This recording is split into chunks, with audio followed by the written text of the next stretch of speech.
Fala pessoal, estamos aqui no mais um Pupcast para falar de um assunto que eu gosto muito, particularmente, eu acho que vocês gostam muito também, que é dinheiro, né, não, Pedrão? Não, hoje vai ser um bate-papo incrível. Vamos estar aqui com Paulo Amauri, formado em Histórias e outros cursos aqui, nem deu tempo para colocar tudo, pela Universidade de Brasília, e trabalha no Banco Central há mais de 50 anos. Caraca, hein? Caraca, Vamos falar respeito. sobre dinheiro mesmo.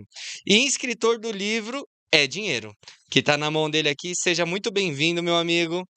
Oh, tá bom, Pedro. Muito obrigado. E o Caio também.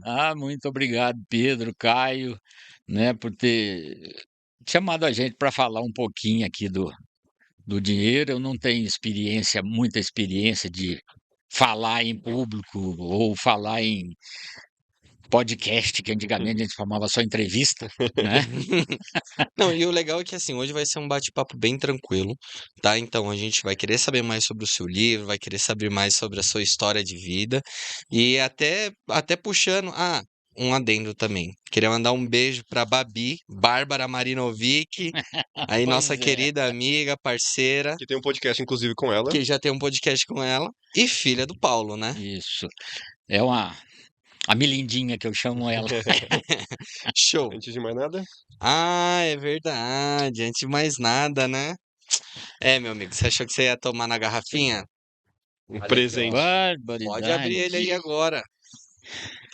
Vê se dá pra abrir. Opa! Olha Opa! só. Esse copinho de pedigree agora? Todo cheio de coisa. Meu Deus do céu. Então já pode colocar sua aguinha. Ó. E Tá limpinho, né? Tá Tá limpo. limpinho. Então vamos colocar uma água aqui e já usar O Pump Cop. o O Pump Cop. copo, né? Que é muito bom e a água é muito bom, né? Água é a melhor bebida que existe. Demais.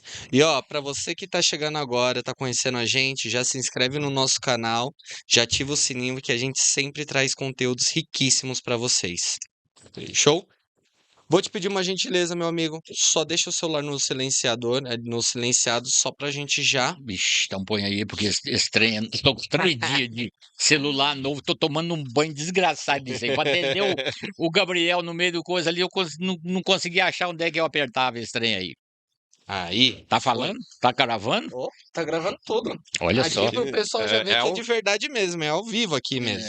Então deixa ele ali e vamos lá. Vamos que que vamos. Vamos lá tentar Bom, falar o que você esquece se eu souber. meu amigo, me conta um pouco. Da onde você veio e aonde você tá agora? Conta um pouquinho da sua história de vida pra nós. Barbaridade. Eu sei que ela é longa, né? Bom, Mas eu tô com 72 anos, nasci em Passos, no sul de Minas, né? E morei um pouco em Muzambinho, que é famosa aí pelo Milton Neves, né? Ele sempre fala em Muzambinho, que foi uma das cidades muito boas que eu morei. Depois fui em 71, final de 71, eu fui para Brasília, né? Estudar engenharia elétrica para voltar para Passos, onde tem a usina hidrelétrica de Furnas, e trabalhar como engenheiro de geração lá, né? Mas acabei ficando em Brasília. Aquele negócio, você chega, entra numa faculdade e você vê que todos os ramos do conhecimento está à sua disposição e de graça. Porque a UNB era uma das maiores, em 72, a UNB era uma das maiores universidades brasileiras e tinha todos os cursos. E eu entrei para engenharia elétrica. Na época, o ensino público em Minas Gerais, tanto em Muzambinho como em Passos, era de excelente qualidade, porque eu fui para Brasília e passei direto no vestibular para engenharia elétrica, que era um dos mais concorridos na época. Não porque ele é muito inteligente. Eu falei, também é inteligente, porque todo mundo tem a sua inteligência. Mas se não tiver um bom ensino, uma boa escola, bons professores, a tua inteligência ela fica subutilizada, né? De fato. Então, Eu saí de Passo em 72, passei no vestibular lá em Brasília, no meio do ano, para engenharia elétrica. Fiz 5 anos de engenharia, nesse meio eu pedi dupla em matemática, e depois eu saí, depois eu voltei para a UNB para fazer psicologia, história e processamento de dados, né? Legal. Terminei trabalhando em processamento de dados, né? Que na época era tratamento, Centro de Processamento Eletrônico de Dados, né, que Uhum. depois veio informática e hoje é TI, né, mas tudo passou lá desse nome, né? Aí eu trabalhei um pouco no Banco Central na área de folha de pagamento, aquelas Quando que coisas você ali. entrou no Banco Central? Eu entrei no Banco Central em março de 1974. Mas antes é porque eu estava fazendo engenharia elétrica e trabalhei um pouco no TCU também, Tribunal de Contas da Da União. União, na área de Fundo de Participação dos Municípios, né? E aí eu fiquei em dúvida se eu ia ficar no TCU ou no Banco Central, mas a diretora do TCU era irmã do Paulo Lira, que estava acabando de tomar posse no Banco Central. Falou: não, você vai para lá e vai trabalhar com meu irmão, que é o presidente agora. Aí ele tomou posse em março de 74, eu tomei posse no último dia de março, né? E tô lá até hoje. Caramba, que história magnífica. E, e nisso aí eu fiquei um tempo lá no Banco Central, né, para tentar colocar o meu curso, né, a minha parte técnica da universidade, né, junto com o Banco Central, e eu fui trabalhar o CPD do banco, Centro de Processamento de Dados, que chamava assim, estava no Rio e estava sendo transferido para Brasília. E nós fizemos um curso na IBM de programação COBOL, Fortran e Assembler, porque o CPD estava vindo todo para Brasília. Então precisava de programadores, analistas e operadores num computador que era o maior da América Latina, que o banco tinha comprado, é o IBM, se não me engano, é 180/360, não lembro muito bem, mas era um computador da IBM de alto porte, um dos maiores da América Latina. E nós fomos trabalhar lá para fazer os primeiros grandes projetos do Banco Central, que eram projetos da área financeira, de controlar todo o sistema financeiro eletronicamente, né? Processo da folha de pagamento, contabilidade, dívida externa, que na época, a década de 70, a dívida externa era o top, né? Tudo se falava em dívida externa, né? Então nós trabalhamos nos primeiros grandes sistemas do Banco Central nessa área de processamento de dados, Que né? antes era papel ainda, né? Imagina um Banco Central com papel. Que todos os dados antes desses computadores eram provavelmente pilhas e Documentos. pilhas de Vinha por documento. telex, vinha por fita magnética, Uhum. Primeiro, quando eles botavam ia lá no banco para mostrar o CPD, tinha 50 unidades de fita rodando, igual aqueles filmes de ficção científica que tinha naquela década, assim, passava assim aquelas fitas rodando, os discos de armazenamento eram as panelas, né, umas panelas de disco, né, panela mesmo, e disco ali dentro, físico, né, aquilo ali era, quando armazenava aquele negócio, nossa, quanto que cabe isso aí? Ah, não sei quantos mega, porque a base da informática naquela época ali, a gente estava muito no K, né? Um Acabar. K, aquele negócio tudo na base do bit, dos bytes, né? A gente até brincava lá, de vez em quando dava algum problema, você abria o computador e ia lá, limpava uns bytes lá, uns bits, para tentar resolver o problema, né? E Dá uma resolvia, liberada. porque era, como se diz, era a informática artesanal. Porque foram os primórdios aqui.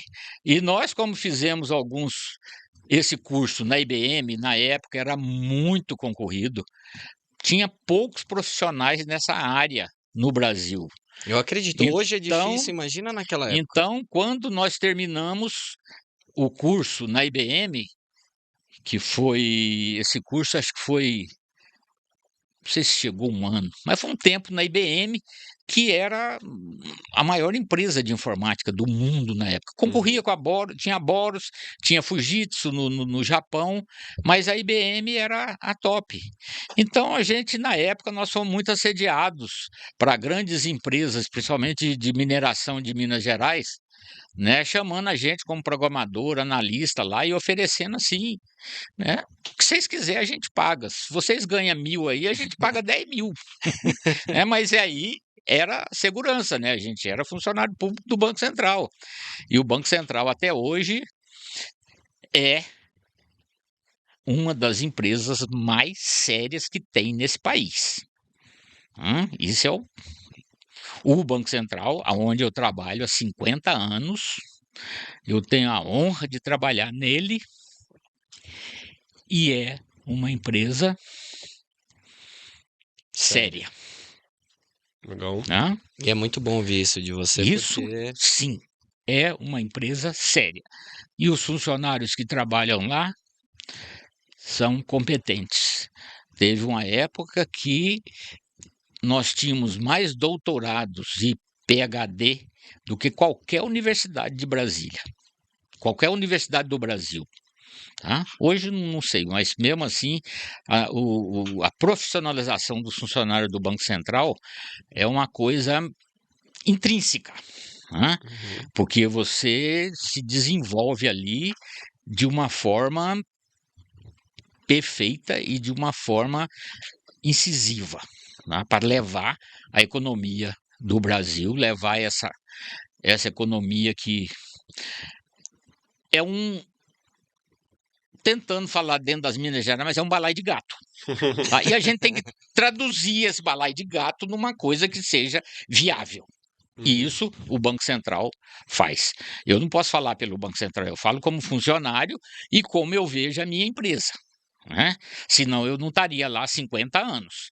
Eu já aposentei, como diz, me chamaram de volta. É um privilégio que não é todo mundo que volta para o emprego, né? As pessoas chamam porque mas o teu trabalho é imprescindível. Não, não é isso. Né? É que tem alguns trabalhos, às vezes, principalmente esse onde eu estou trabalhando agora, que é o trabalho do Departamento do Meio Circulante, a gente controla toda a parte do dinheiro que circula, né? O dinheiro físico. Né? Tanto da fabricação até a destruição, fazendo o saneamento, análise de cédulas falsas, verdadeiras, aquele negócio tudo, fica a parte do meio circulante. É um trabalho que ele não é muito, como se diz, é um trabalho, vamos dizer assim, que é um trabalho braçal, mas é um trabalho operacional. essencial. Então, o cara que entra no Banco Central, teve uma época ali que o pessoal que entrava no Banco Central, ele já entrava, não, eu vou ser economista, eu vou trabalhar no sistema financeiro nacional, eu quero ser economista do mais alto grau aqui negócio. Só que o Banco Central começou no meio circulante, né? E aí desenvolveu tudo isso. Né? Só até para o pessoal entender que a gente perguntou e deu um salto. Você estava na parte de processamento de dados, né? E hoje você trabalha no meio de circulantes. Isso. Como que foi a evolução? Nesse processo no meu trabalho dentro do processamento de dados, né, eu fiz o curso de COBOL, fizemos muitos programas e sistemas em COBOL, Assembler, Fortran muito pouco, porque o Fortran era mais uma linguagem científica muito usada em universidades, né? Mas o Assembler, que é uma linguagem mais de máquina, isso tudo estou falando no computador corporativo, né? E depois entrou um sistema de banco de dados, que no caso lá do Banco Central foi o Adabase, com uma linguagem natural, para acessar o Adabase, que é um sistema de banco de dados, e nós desenvolvemos dentro do Banco Central um Naturo só para o usuário, para não ficar restrito ao CPD. Então, nós criamos um programa da linguagem natural, que é acesso ao banco de dados ADABAS, né, nós criamos o NATU, que era o Natro para usuário.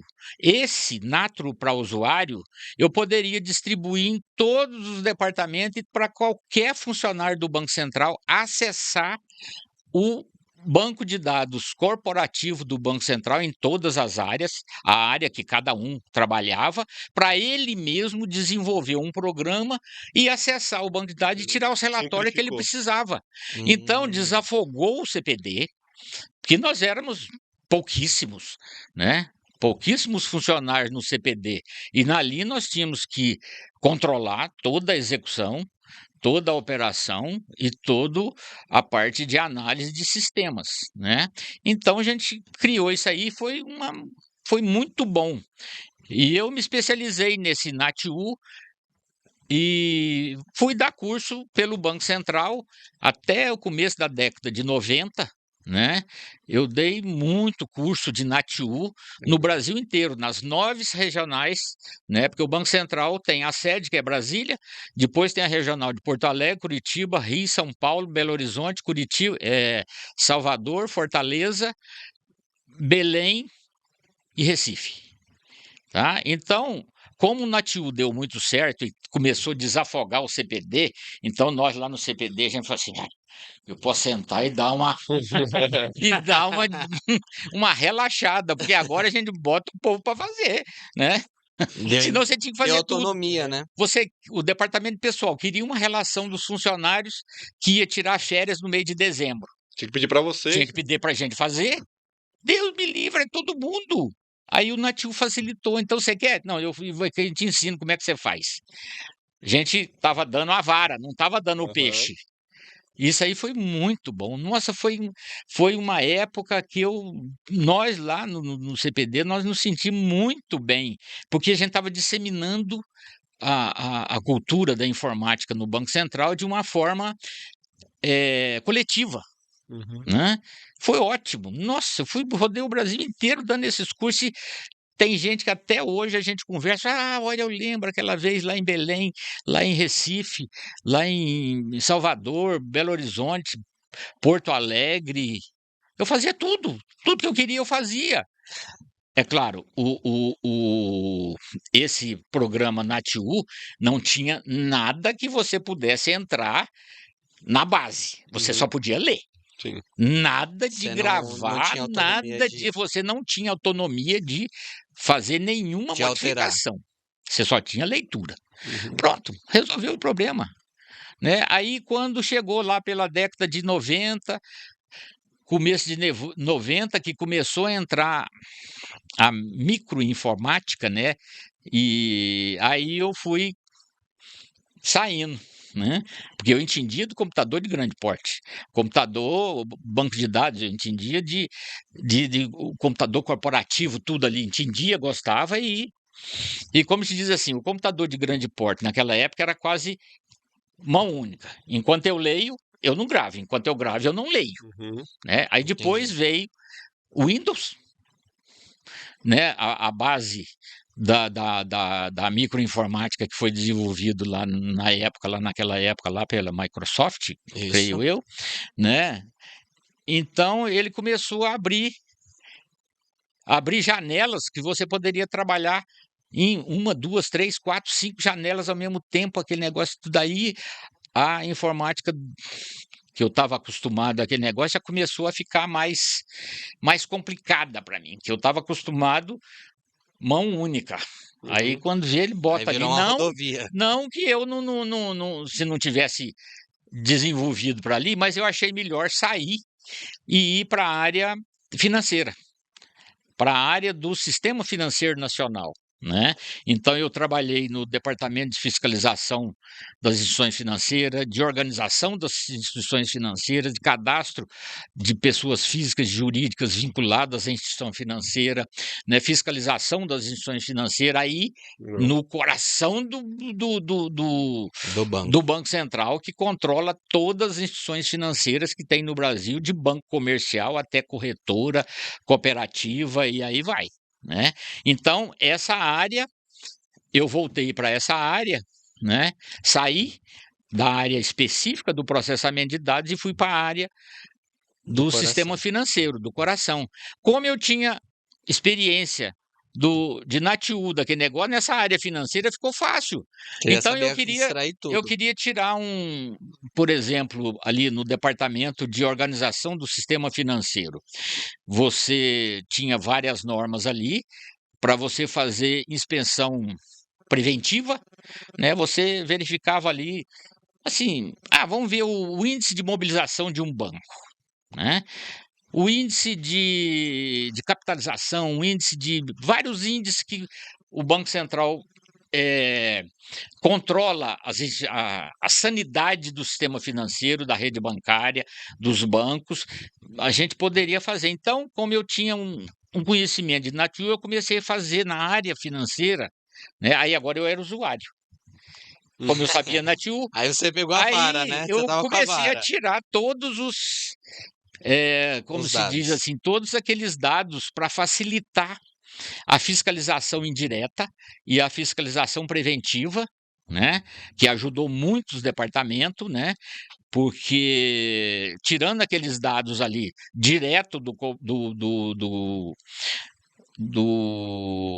da base de dados do Banco Central, facilitava para os fiscais, para os auditores, para os diretores tomar decisões em cima ali, porque a gente tirava tudo que tinha lá, né? Porque os dados das instituições financeiras chegavam para a gente naquela época, né? Não tinha microinformática, não tinha nuvem, não tinha internet, não tinha coisa nenhuma, então vinha muito em telex. O departamento lá a noite inteira chegando aquelas fitas de telex com dados dos bancos, a gente já passava aquilo ali direto para uma leitora, já fazia aquelas fitas, daquelas fitas ia para o sistema, era tudo na base manual, tá? Não tinha aquele negócio, tinha balancete de empresas, de agências bancárias. Teve uma época de um desse aí que eu trabalhei num ali que a gente tinha que analisar 18 mil balancetes de agências. Então fizemos um grupo de trabalho que a gente trabalhava à noite, né? Assim, 8 horas da noite, 9 horas da noite, até quando acabar um determinado coisa, porque nós tínhamos que dar vazão naqueles balancinhos que a gente chamava. O da instituição financeira, por exemplo, do Banco do Brasil, por exemplo, a instituição financeira Banco do Brasil é o balanço anual dela e semestral, que a gente analisava, né, nesse departamento. E os das agências, que a gente tinha que analisar também, a gente chamava de balancinho, que era o balanço de cada agência. O Banco do Brasil, por exemplo, tinha 15 mil agências. Eu acho que todo o sistema financeiro, o Banco do Brasil tinha 15 mil, não sei se era o total de agência de todos os bancos, mas o Banco do Brasil sempre teve muita agência, né? Depois foi acabando e agora tá isso aí, quase que nem precisa mais, né? Tá migrando tudo pro E digital. aí, como diz, chegou a parte da microinformática, começou a desenvolver, né, os microcomputadores, aí a gente passou a ter, cada funcionário passou a ter um micro na sua mesa, acessar o banco de dados, fazer tudo que é entre as linguagens de micro, né, as linguagens E foi. Aí a questão foi da noite para o dia. Hoje você chegava, tinha um programa ali que eu conseguia eu ler esse livro aqui. Quando eu chegava amanhã, esse livro aqui, meu filho, já ficou para trás. Agora eu leio a biblioteca inteira. Tá? Então foi uma evolução muito grande. E nessa fase eu resolvi sair, né? Para também trabalhar na área, no coração do banco, é a área financeira, né?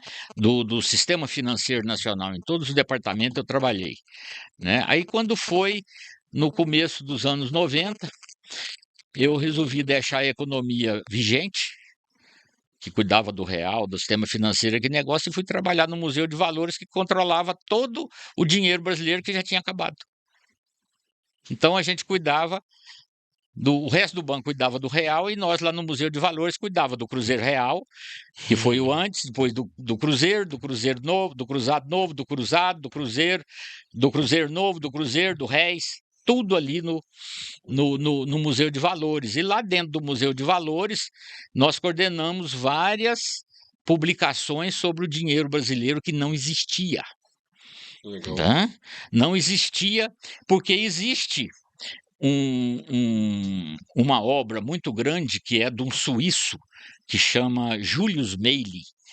Ele escreveu sobre o meio circulante brasileiro desde a época da colônia até o começo do século XX, porque ele era um cônsul suíço que morou mais de 20 anos no Brasil e ele era apaixonado pelo meio circulante e colecionador de cédulas e moedas. Ele fez uma obra vastíssima do meio circulante brasileiro com toda a legislação, com todas as emissões, com todos os dados relacionados. É o que o Departamento do Meio Circulante do Banco Central tem. Ele fez na obra dele, né, que é uma obra que tem mais de 400 páginas sobre as moedas da colônia, desde o descobrimento até a independência. Depois ele fez um outro, que é o segundo volume, que é o meio circulante do Brasil independente, né, até 1900, e o terceiro volume é sobre o papel fiduciário. Todo o papel, todo o dinheiro em papel do Brasil até 1903. Foi quando ele morreu, né? Então, essa obra é a única obra de peso e única obra consistente, tá? Porque tem tudo sobre o meio circulante brasileiro. Todas as leis do Império, da colônia, da República, todo ele condensou em 3 obras. Caramba. Isso é sensacional, tanto que ele é considerado como o pai da numismática brasileira. Numismática é a ciência que estuda cédulas e moedas, né? E de lá para cá, do começo do século XX até quando nós fomos entramos lá no Museu de Valores, não tinha nem outra obra que condensava todo o meio circulante brasileiro numa obra. Tinha catálogos de colecionadores, né, catálogos, algumas obras boas sobre o dinheiro brasileiro, sobre coleção de dinheiro brasileiro, sobre as moedas, as cédulas brasileiras. Por muitos, teve um outro italiano, que é aqui de São Paulo, Eugênio Caffarelli, que fez um livro também sobre o meio circulante brasileiro, com toda a parte legal e numismática e de emissões também, de 1808 até quando o Caffarelli morreu, foi 2000 e pouco. Ele morreu com 100 anos, praticamente. Caramba. Tá? E tem o Florisvaldo dos Santos Trigueiro, que foi um funcionário do Banco Central, que escreveu um livro sobre o dinheiro do Brasil. Ele foi funcionário do Banco do Brasil e depois foi funcionário do Banco Central e criou o Museu de Valores. Escreveu sobre isso. E tem o Kurt Prober, que é um alemão. Então, o meio circulante, a história do dinheiro brasileiro está muito presa ou muito baseada em obras de 3 estrangeiros. É o Kurt Prober, que é um alemão, o Eugênio Caffarelli, que é um italiano, e o Julius Meili, que é um suíço. Caramba. Então, eles escreveram basicamente todo a relação do dinheiro brasileiro em termos de leis, em termos de emissão, em termos de colecionismo. Todo mundo leva eles a sério para colecionar. Então, eu vou colecionar moeda, mas eu tenho que achar uma linha. Pegava o Julius Meili, o Kurt Prober, o Caffarelli, né? Aí, quando nós chegamos no museu, em final da década de 90, né, conversando lá com toda a equipe nossa lá, nós levantamos a ideia de fazer um livro sobre o dinheiro brasileiro desde a criação do Banco Central, porque antes do Banco Central a gente tem pouca coisa, não, você tem que sair garimpando para tudo quanto é lado. E desde a criação do Banco Central, a gente estava com ele ali. Quando que o Banco Central foi fundado? Ele foi fundado em final de 1964, né, no governo do Castelo Branco, e começou a funcionar em 31 de março de 1965. Né?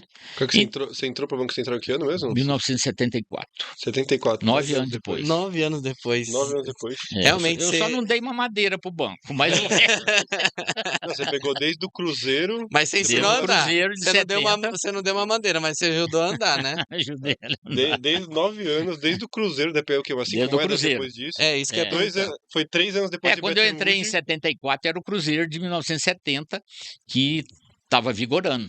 Né? Tanto que eu ganhava 3.500 cruzeiros por mês. Né? E na época era muito dinheiro. Caraca. Um Chevette na época quase que custava 2 meses do meu salário. Vida diferente, né? Era Era diferente. vida diferente, aquele negócio tinha muito incentivo, porque Brasília ainda estava Em ascensão. em ascensão, tinha muita gente, tinha muito órgão federal que ainda estava no Rio de Janeiro, né, na década de 70, quando eu fui para lá, 71, final de 71, começo de 72, tinha grandes departamentos do funcionalismo federal que ainda estava no Rio de Janeiro. O Banco Central tinha uma parte que era no Rio de Janeiro, né? O CPD era lá, a diretoria, tudo lá, né? O departamento do meio circulante lá no Rio de Janeiro e uma parte em Brasília. E todas as outras eram assim. Né? E bom, aí nós resolvemos fazer esse livro lá. E aí a gente coordenou a edição desse livro e lançamos em dezembro de 1991. O dinheiro brasileiro desde a criação do Banco Central, nos moldes de tudo relacionado a cada padrão monetário e a cada cédula e a cada moeda. É uma obra de referência, editada oficialmente, porque tem muitos catálogos para colecionismo, tem muita gente boa que fez parte e criou a Sociedade Numismática Brasileira aqui, que completou 100 anos esse ano. Caramba. Né? Então, os primeiros participantes e os criadores da Sociedade Numismática Brasileira aqui, eles foram estudiosos da numismática brasileira, do colecionismo, do dinheiro brasileiro. Tanto que é até mais antigo que o próprio Banco Central. Sim, nossa, é muito. Então, são obras que os sócios criavam boletins, aquele negócio, mas não tinha nada oficial até então. Inclusive, a parte oficial, essa que nós criamos nesse livro, que chama O Dinheiro Brasileiro desde a Criação do Banco Central, né, um livro grosso assim, né, que tem tudo desde as primeiras emissões do Banco Central, que foram ainda aquelas notas do Tiradentes, de 5.000 cruzeiros, do Santos Dumont, de 10.000 cruzeiros, né? No final de 65 elas foram lançadas. E o Banco Central foi a primeira emissão do Banco Central, essas notas. Aí depois veio o Cruzeiro de 1970, aquelas notas todas, que nenhum de vocês pegou isso. Vocês Não. tudo da época do real. Tudo na época real. Quando que vocês nasceram? 98. Barbaridade. Na bunda ainda. E você, Caio? 90, mesma idade. Mesma 98. coisa? A gente estudou junto até, pô. Você é mais novo que a Bárbara ainda. Sim. Ah, tá bom. Então tá bom. Você só Mas conhece eu lembro, real. eu cheguei a... Só conhece real. Eu não cheguei a estudar essa história do dinheiro mesmo, como que foi, mas quando eu era criança se falava muito do Cruzeiro, tanto é que lá uma das casas da minha avó eu encontrei uma sacola assim, cheio de Cruzeiro, moeda, nota, nem sei onde deve estar. Se fosse antes, eu devia te encontrar para entregar, né? Pois é, Mas não, eu acho que eu devo ter muito enterrado interessante. tudo no quintal, É essas coisas muito todas. interessante, né? E esse colecionismo de moedas e cédulas, isso aí já vem, é quase junto com a humanidade, alguém coleciona alguma coisa. E dinheiro não fugiu à diferente. regra, né? Mas aí com esse livro, né? Depois nós lançamos outro. Em 2006 nós lançamos só o real. né? Um outro livro, só o real. E lançamos também no site do Banco Central. Se você pesquisar ali síntese dos padrões monetários brasileiros, né? Eu e umas outras colegas, nós fizemos uma síntese de todos os padrões monetários brasileiros, com todos os dados básicos dele, de época de que vigorou, moeda divisionária, se tinha ou se não tinha, quer dizer, centavo, não centavo, o resto, por exemplo, não tinha, né? O Cruzeiro passou a ter, depois perdeu, depois veio o Cruzeiro, depois perdeu de novo, depois veio. Aí é um balaio de gato. Tá? Esse período de 1970 até 94, o nosso meio circulante, você viu, passou Uma loucura, 7 padrões monetários. 7 padrões dentro desse Então período? meu Deus do céu, era a inflação, eu queria, mas que Corte diabo é de inflação? zero. Corte de zeros e outras coisas. Meu Deus do céu, foi uma loucura. Eu vivi tudo isso, né? Eu ganhava, E dentro ainda, né? quando Na eu verdade, era era problema criança. seu, né? Hã? Não, pois é, eu que Essas gastava trocas muito era problema seu, eu né? gastava muito dinheiro, meu filho. Eu ia no matinê quando eu tinha 12 anos, mais ou menos, eu ia no matinê, meu pai me dava uma nota de 2 cruzeiros de 1942, que tem a carinha do Duque de Caxias ali. Esse 2 cruzeiros era para eu ir no matinê, que era o cinema de dia. Hoje não tem matinê, hoje tem cinema. Antes cinema era de noite, matinê era de dia, mas no mesmo filme. O filme era o mesmo, né? Só mudava o Só horário. mudava o horário. Se é de dia, é matinê, que é para criança, né? Para criança, ou gente que não quer assistir os filmes de noite. E esses 2 cruzeiros eu comprava o ingresso, né? E depois comprava ali na porta pipoca, bala, né? Com Tinha um. com dois você já fazia. Ia voltar pra casa. Cara. O ingresso, às vezes, a gente pagava um cruzeiro, sobrava um cruzeiro, você comprava pipoca, você comprava, tinha uma raspadinha, né? A raspadinha era que suco, ou Sei. nem que suco tinha naquela Que época, era suco mesmo, suco de fruta, que o cara fazia, botava ali nas garrafas, né, nas garrafas Batia. térmicas, já tinha, batia ali, arrumava aquelas barra de gelo grande, botava no carrinho dele assim, e quando você comprava, ele raspava, né? Tipo de uma aquela Já vi, já. coisa Com uma espátula, né? com uma espada, raspava aquilo ali e jogava dentro do copo, gelado. Nossa, era a coisa mais deliciosa do mundo. Era você tomar um suco de limão, de laranja, porque era suco da fruta mesmo, porque não tinha que suco. Que suco foi depois. Aquele suco De de pozinho. pozinho, né? Aí quando chegou aquilo ali foi uma festa. Né? Mas eu ainda peguei ainda suco da fruta mesmo. Você pegou o bom, De né? vez em quando dava algum diarreia na gente, porque às vezes o suco já estava ali sem Tava meio gelo, mais passado, né? passado um pouquinho, mas nada que matava a gente. Só deixava mais forte. Só deixava mais Cara, forte, eu né? tô admirado com você. Você é uma E enciclopédia humana. Paulão, você isso é aquele negócio, cada dia que você vive, você vê como é que é o feijão. O feijão é o mesmo, tá? Mas cada dia que você come, tem ele uma tem um reação. gosto diferente, mais gostoso. Total. E essa época que pegou hiperinflação no Brasil, você tava fazendo o quê no Banco Central dentro dessa história toda? Olha, eu estava. Bom, na primeira inflação grande ali foi quando foi do Cruzeiro de 70 para o Cruzado, na época do Sarney, e do Cruzado Novo. Então, esse período aí eu tinha acabado de entrar no banco. Então, eu estava entrando na área de informática, né? Que eu fiquei até final da década de 80. Então, nisso aí, né, lá no departamento de processamento de dados, a inflação era tão grande que um dos sistemas que eu trabalhei foi o controle da dívida externa, muito relacionado aos empréstimos do Brasil com o Fundo Monetário, com o Clube de Paris, né, que o Brasil pegava dinheiro lá com o Fundo Monetário, com o Fundo de Paris, e tinha uma secretária do Fundo Monetário, que é a Ana Maria Jul.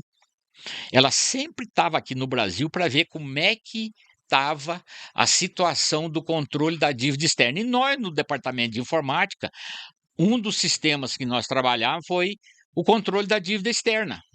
Então, a gente fazia os sistemas em COBOL, por exemplo, são N programas, rodavam tudo em blocos, né? O sistema da dívida externa brasileira com o Clube de Paris, né? Que era aqueles países da Europa que emprestava dinheiro para o Brasil, porque a inflação e os negócios aqui estavam tão periquitando na época do Sarney, por exemplo, que era uma loucura, né? Com o Fundo Monetário Internacional, a gente fazia tudo aquilo ali. Eu lembro que ela ia lá no departamento nosso, né, para verificar, né, ela pedia lá, ela chegava e pedia, eu quero um relatório de quanto que o Brasil está devendo para, vamos supor, o Banco Fulano de Tal, né, o Citibank, que era um dos que, suponhamos, era um dos que fazia parte lá do FMI, que o Brasil tinha dinheiro dele, então a gente tirava um relatório, a gente sentava ali, né, aí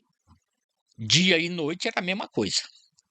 A gente sentava ali e ia, porque ela chegava, ficava lá uma semana lá no banco, ou não sei quanto tempo, aí pedia os relatórios E ficava e vai analisando. sobrar para quem?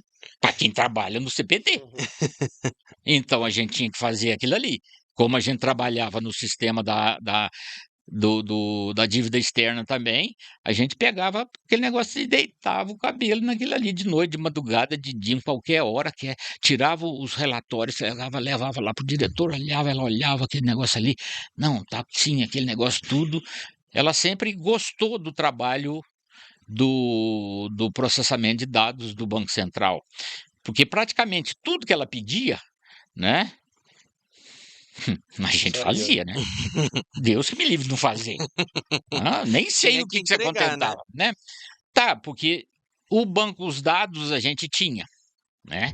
Tava lá no banco de dados a gente tinha. Então era botar a cabeça para funcionar, para fazer um programa em COBOL, para você captar aqueles dados e fazer as porcentagens, fazer tudo que ela queria, né? Montava a fórmula na hora. Montava o negócio ali, fazia e tirava e passava para a diretoria conversava com ela, quando vinha outras coisas, vinha a barbaridade, era uma loucura. Mas a gente estava sabendo daquilo. Não era uma coisa complicada, porque a gente tinha feito um curso de COBOL desses negócios na maior empresa de informática e de TI do mundo, que era a IBM na Que época. é Então referência até hoje. a gente tinha capacidade, né? A gente aprendeu aquilo ali. Então a gente fazia. De vez em quando era complicado. Nossa Senhora. E então, nesse período, né, que eu entrei no banco, que eu trabalhava ali, eu segui a parte inflacionária, porque eu trabalhava no CPD e a gente tinha que tirar relatórios, porque a inflação era tanta, a inflação era tanto. Na década de 80, por exemplo, o Brasil, eu digo que eles falam que a década de 80 foi uma década perdida. Né? Eu creio que não, porque a década perdida que a inflação mudou de cruzeiro para cruzado, de cruzado para cruzado novo, de cruzado novo para cruzeiro.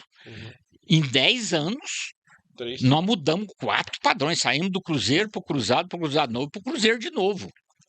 Né? De 70 entrou o cruzeiro, 86 entrou o cruzado, 89 entrou o cruzado novo, 90 entrou o cruzeiro.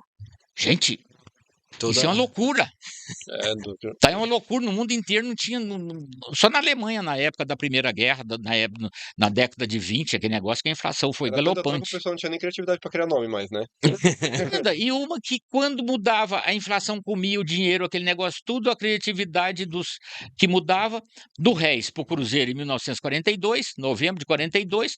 R$1.000. Vamos fazer o seguinte, vamos mudar para cruzeiro. Tá, mas qual vai ser a conversão? A inflação estava comendo feio o réis também, né? Vamos fazer o seguinte, R$1.000, um cruzeiro. Divide por 1.000, fica bem mais fácil da gente controlar. 3-0 já era. Corta 3-0 E foi Perfeito. assim essa tomada de decisão? Como que foi? Sim, eu creio que foi nessa base, tá? Você corta zeros, porque a conversão fica mais fácil para você controlar a população, né? Porque eu dividir uma coisa por 1.000 é muito menos complicado do que eu dividir já pulando lá para o real, dividir por 2.750, que foi o real. Mas nós vamos chegar lá. Era mais fácil aquele negócio. Mas dividir por 1.000 não significa que o réis perdeu esse percentual. Ele desvalorizou esse percentual. Não. Por isso que entrou o Cruzeiro e a inflação residual que ficou do réis continuou no Cruzeiro. E o Cruzeiro foi capengando. Quando foi em 65, teve que mudar para Cruzeiro novo. Dividiu o Cruzeiro em 1000 de novo. Aí deu o Cruzeiro novo. Isso foi em 65, que entrou em vigor em 67. Beleza, aí 67 foi um provisório, né? O Cruzeiro novo foi um provisório para todo mundo começar a acostumar com o Cruzeiro, que era 1000 Cruzeiro, passou a valer um Cruzeiro novo. Né? Aí quando entrou em 70, pegou o Cruzeiro novo, que já estava todo mundo acostumado, tirou o nome Cruzeiro novo, tudo aquilo ficou valendo Cruzeiro. Do mesmo que sem dividir por 1000, não. Porque o Cruzeiro novo foi um padrão provisório, só para o povo Pontual. acostumar. Só para o povo acostumar com a mudança de ter dividido o Cruzeiro por 1000. Entendi. Só que também a divisão por 1000, eu dividi uma coisa por 1000, mas não foi exatamente o que o Cruzeiro, na realidade, tinha desvalorizado.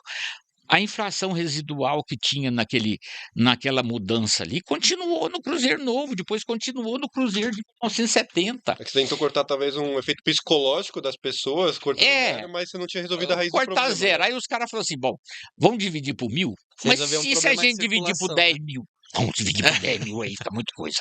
Aí é muita coisa, né? Aí vai dar, sei lá, né? Então, tudo bem, fica 1000 mesmo. Né? Quando chegou em 86, o Cruzeiro de 70, 16 anos, o Cruzeiro de 70 já estava, meu Deus do céu, já estava capengando. Primeira coisa que faz, tira a moeda divisionária. Né? Em 64, por exemplo, o centavo do Cruzeiro de 1942 já não valia coisa nenhuma. Então cortaram o centavo. Então, um Cruzeiro, que você escrevia CR, cifrão 1,00, né? Porque o 00 ali era o centavo, tirou aquele 00, não precisa, não valia mais nada. Né? Aí, quando entrou o Cruzeiro novo, ficou 1000 cruzeiros igual a NCR, cifrão 1,00. Aí voltou o centavo. Beleza. Aí ficou, então, desde 67 até 86 ali, ó, o Cruzeiro indo, aquele negócio tudo ali, mas a merda, vixe, falando até o nome que não pode. Tá? Fica A tranquilo. merda da inflação que tinha residual lá do Cruzeiro, aquele negócio, ela não foi devidamente destrinchada para entrar o Cruzeiro novo valendo exatamente o tanto que o Cruzeiro tinha desvalorizado. Era mais fácil dividir por 1000, pronto. E depois lá no meio você dá um jeito. É porque, na Só verdade, que no meio você não dá jeito. é porque vocês estavam resolvendo um problema de circulação, né? Dessa troca de moeda. Porque a raiz real do problema não estava sendo resolvida, Não. né? Essa divisão por 1000 era a facilidade do povo Utilizar. acostumar utilizar o dinheiro, né? Porque imagina se eu fosse calcular a inflação que o Cruzeiro tinha em 1965, quanto que ele tinha perdido, né? Vamos supor, quando entrou 42, 1000 Cruzeiro era 4 salários mínimos. O salário mínimo na época era 240 mil réis, que passou a 240 cruzeiros. Então, era 4 salários mínimos. Quando chegou em 65, o salário mínimo, se não me engano, era não lembro, tá? Não lembro de cabeça, mas eu tinha essa tabela todinha. Era não sei quanto. Acho que era 16 mil cruzeiro. Nossa. Então você vai dividir, você vai pegar o Cruzeiro e pegar por 16 mil, fazer aquele 9 fora para cá, divide uma coisa, 9 fora daqui, aquele negócio de 240 para, acho que 16 mil, não lembro. Estou chutando, tá? Não lembro, mas 16 mil em 65? Era uma diferença. Deus me livre, não dava certo, então deixa 1000 mesmo. Facilita, não mexe. Não. E as Deixa máquinas de dinheiro 1000. imprimindo essa E a época. máquina de dinheiro imprimindo e fazendo, e aquele negócio, e o salário mínimo vai em 86, não deu jeito, aí entra o Sarney, com o plano Sarney de fechar tudo, bloquear tudo, confiscar tudo, tabelar tudo, né? A carne, em 86, eu lembro que tinha os fiscais do Sarney. Uhum. Todo ficava nos mundo mercados. saía pros supermercados, para aquele negócio tudo, porque aquelas maquininhas de remarcar O tempo era todo, todo né? dia, né? Então chegava ali 1 litro de óleo de manhã, custava 10 cruzeiros, né? 10 cruzeiros, amanhã ele já estava custando 15. Depois da manhã ele já estava custando, daí quando mudou para cruzado, dividiu tudo por 1.000. Beleza, 1 litro de óleo que custava 30 cruzeiros passou a valer 30 centavos. Olha que beleza. Agora eu estou gastando em centavos, tá? O Sarney e uma, tabelar e vai ficar tabelado por 6 meses. Gente do céu, como é que você vai controlar uma inflação que é uma coisa intrínseca ali na produção de um país, na produção, na vida de uma população? Você fala assim, a partir de hoje, o leite não pode custar mais do que R$ 1 e vai custar R$ 1 até o ano que vem. Os produtores de leite ia comprar um adubo, ia comprar uma vacina, aquele negócio que ele pagava em dólar, aquele negócio tudo. Então eu falei, não vou vender leite não, meu filho, vou dar para os porcos, ou vou dar para o povo. Então, era uma Começou a coisa faltar assim, mercadoria. começou a faltar O que mercadoria, aconteceu né? recentemente na O boi, Argentina. o pessoal começou a procurar boi no pasto, porque não tinha mais carne para comprar. Isso eu lembro completamente, porque eu passei mais de ano sem comprar carne de vaca lá em Brasília. Meus meninos eram pequenos, e na época eu tinha separado, e eu estava com os meninos pequenos comigo, um menino de 3 e outro de 4 anos, eu, eles, a empregada e mais o mundo. Morando lá em Brasília, sozinho, com eles, graças a Deus, estudando de manhã, trabalhando à noite, cuidando desde tarde, e aquele negócio e fazendo compra, e como é que eu ia comprar carne? Eu ia entrar em fila, tinha filas América para comprar carne de vaca. Tinha um amigo meu lá que tinha uma chacrinha lá, e ele falou assim: quer saber de uma coisa? Eu vou criar carneiro e vou vender carneiro, carne de carneiro. Achou o ninho da égua, meu filho. Ele começou a matar carneiro lá, ganhou os tubos, porque carne de carneiro não estava tabelada e não estava coisa, então ele começou. A carne de carneiro, que nunca ninguém queria nada dela, ele começou a vender assim a rodo. Acabou Eu com já os falava carneiros para no ele, meu Brasil. filho, já mata um carneiro para mim, já leva lá em casa que eu vou congelar ele inteiro. Já pica ele direitinho, que eu vou guardar a carne de carneiro e vou começar a comer carne de carneiro. Nem vou falar para os meninos. É carne. Carne é É carne. carne. Nem vou falar para os Muito meninos. O bom. Rodrigo Pedro, por exemplo, o Rodrigo estava com 7, 8, o Rodrigo estava com. O Pedro Ivo estava com 4, 5 anos. Morava lá, que negócio. Não deu problema. Não tem carne, come ovo. Pronto. Já. Não tem carne de Proteína vaca. tá aí. Não tem carne de vaca. Esse colega meu lá do Banco Central, ele tinha uma chacrinha, ele criava carneiro, vendia carne de carneiro, mas era muito pouco. Mas quando Não sumiu dava. a carne de vaca, meu Deus do céu, ele acabou com a produção, vendeu tudo, ganhou muito dinheiro. E uma carne saborosíssima. É. Pronto, aí entrou, aí depois o cruzado não deu certo, ficou 86, 89, 3 anos. Entrou 89, já veio o cruzado novo, que dividiu de novo o Por 1.000. cruzado em 1.000. 1.000 cruzados já passou a valer um cruzado novo em 1989. Meu Deus do céu, que loucura. Aí o trem foi galopante. Como a inflação do cruzado, mais o resquício que tinha do cruzeiro, juntou com o cruzado novo em 89, o trem virou anarquia. Não tinha controle, O né? cruzado não durou um ano. O Collor entrou em 90. Aí sim, aí ele acabou com a inflação. Por inanição. Porque ele tirou o dinheiro em circulação. Tem mais. Travou. O que a Zélia fez? O confisco. Das de poupanças. todo o dinheiro do Brasil. Só quem tinha 50 mil cruzados novos poderia sacar. O resto, não. O resto tinha que ficar preso no Banco Central. Aí sobrou para nós. O Banco Central que vai controlar a liberação desse dinheiro. E mandou a gente explicar para o povo o que era isso. Eu falei, eu? Vou não. E Vou como... não. Não vou explicar, não. Tá? Me manda para outro lugar. Tá? Porque se eu for explicar ali, primeiro que eu não vou morre, já saber. é. Primeiro que eu não vou saber por quê que tem que fazer um confisco para acabar com a inflação. Tudo bem. Por que eu vou pegar o seu dinheiro, Se a né? inflação é por causa da circulação e da desvalorização do dinheiro, mas se eu simplesmente acabo com o dinheiro, eu acabo com a inflação. Por inanição. Não vai ter dinheiro. Beleza, então, bom, vai assim. Aí foi aquela anarquia. Meu Deus.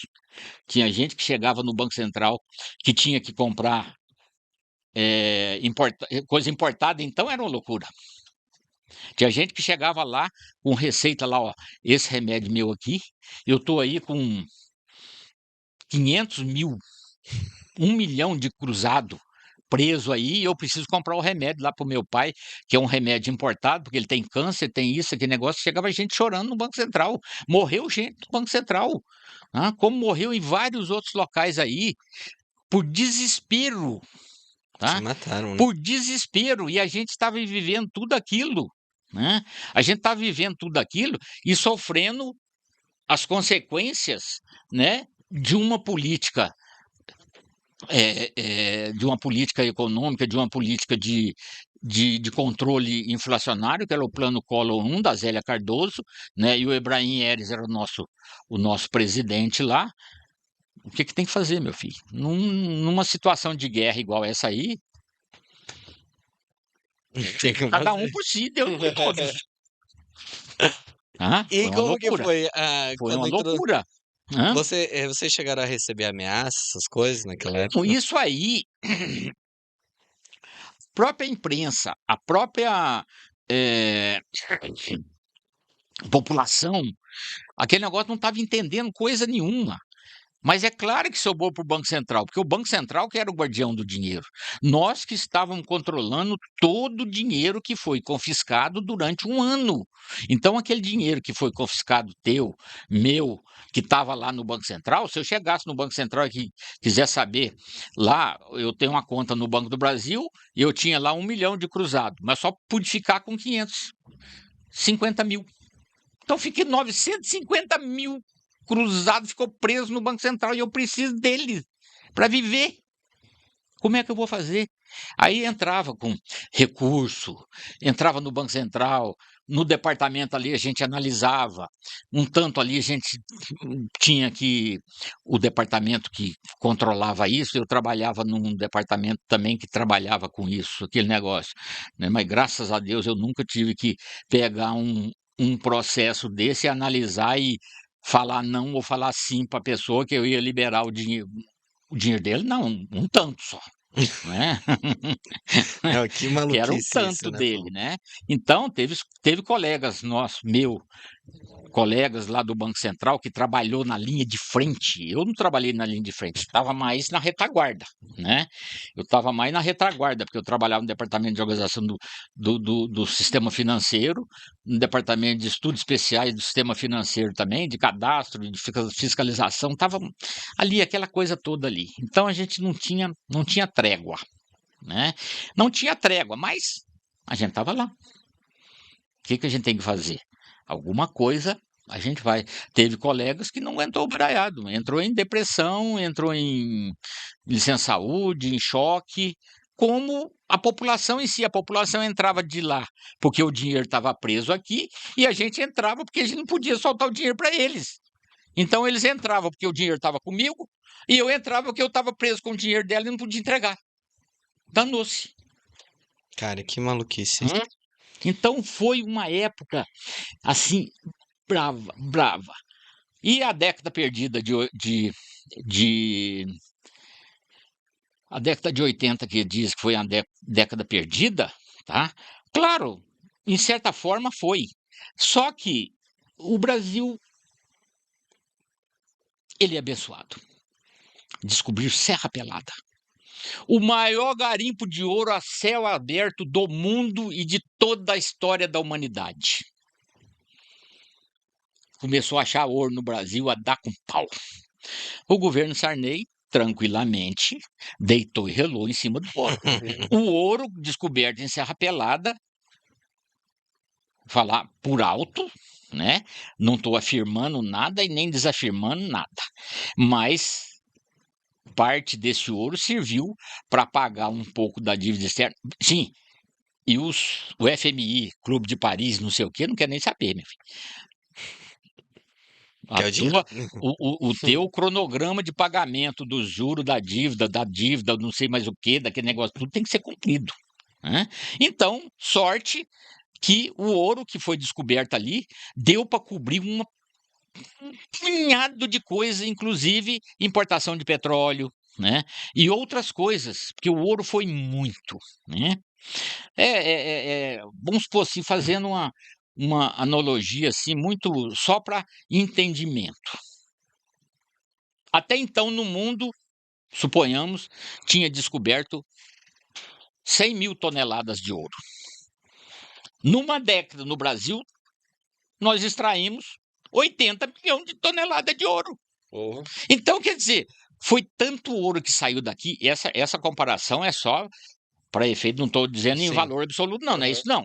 Tá? Eu estou dizendo que Que a é muito quantidade de ouro que nós descobrimos aqui naquela década de Serra Pelada, nós temos lá no Museu de Valores, nós guardamos as principais pepitas, né, no estado natural, né? Tem uma pepita lá que tem 64 quilos. É a maior Caraca. pepita de ouro em estado natural existente no mundo. Está lá no Museu de Valores. Tem mais outras 60 e tantas pepitas que estão lá. Pepita de 30, 40, 60, 10, 15, 20. Está tudo lá no Banco Central em exposição. Agora não, porque o museu está fechado. Está em reforma. Mas está lá para dizer o que aconteceu, né, naquela época ali, né? Quer dizer, a gente quase foi morto. Aí quando você está morrendo de sede, você trupica num toque e cai com a cara dentro de um poço d'água. Puxa vida, foi isso mais ou menos que Foi o que aconteceu. aconteceu. Hã? Foi o Na que década de aconteceu, né? 60. Sorte nossa que descobriu que a gente conseguiu ter um fôlego. Tá? Conseguiu ter um fôlego. Beleza, aí entrou o Collor, baixou o Cruzeiro, né? Aí fez o confisco, aí foi aquela anarquia toda ali, veio o impeachment, danou-se. Aí foi problema político, problema econômico, problema de identidade, que nós temos agora de novo, né? Aí problema, tanto que o Cruzeiro teve uma época aí que o salário mínimo chegou a 4 milhões e 600 mil cruzeiros. Tipo Nesse Guarani, né? período de Cruzeiro e Cruzeiro Real. Nesse período aí de 2 anos. O salário mínimo foi correndo tanto, né, que quando mudou para Cruzeiro Real em agosto de 93, agosto de 93, o salário mínimo era 4 milhões e 800 e tantos cruzeiros, Uau.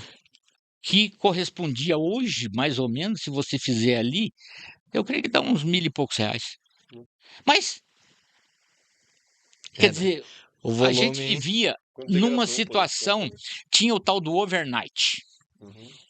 Era aquele, eu recebia hoje, então eu tinha que pegar da minha conta e passar pro over, que era o que se rendia. Então ele de um dia para o outro, às vezes rendia 15%. Quer dizer, que eu lembro era não sei qual que era realmente a taxa, mas eu sei que era muita coisa. Então eu ganhava 10 mil hoje, né? Eu ganhava 10 mil hoje, deixava, já ganhava e já botava. Era, como diz, era conversão automática. Eu já deixava no banco e falou assim: não esqueça.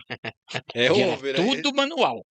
Era tudo manual, não tinha nada eletrônico, nada online. Não existia internet, não existia online, não existia Tinha automação, nada. né? Hã? Não tinha automação. Não tinha automação nenhuma. A automação era bocal. Eu chegava lá e falava para você, faz isso, tá? E não E esquece. não esquece, né? Então o cara já transformava ali, no outro dia eu chegava lá, eu já tinha 12 mil reais, né? Mas aí já tinha que comprar, Tudo era mais caro eu também. já tinha que comprar, fazer a feira do mês, né? Que eu tinha que fazer naquele dia.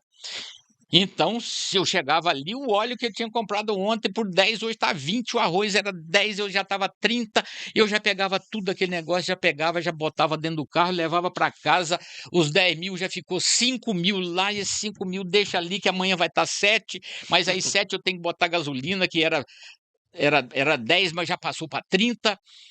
Então era aquele negócio, você vivia Nossa, era uma assim, loucura. você vivia, né? Você vivia intensamente. né? Intenso. Esse marasmo que é hoje, está tudo previsível praticamente, né? Naquela época ali, principalmente essa década de 80, que foi uma 80, depois entrou 92, que foi o Cruzeiro do Collor, 93, que foi o Cruzeiro Real, né? Aí era uma loucura, você vivia realmente uma coisa intensa. Em 88, o meu salário do banco caiu e congelou o salário também. Tá? O Collor congelou o salário. Só que as coisas aumentavam. Então, o meu salário, em 88, por exemplo, eu não conseguia pagar nem o meu aluguel. Na época eu tinha. 88 eu estava com os meninos ainda, sozinho com eles, né?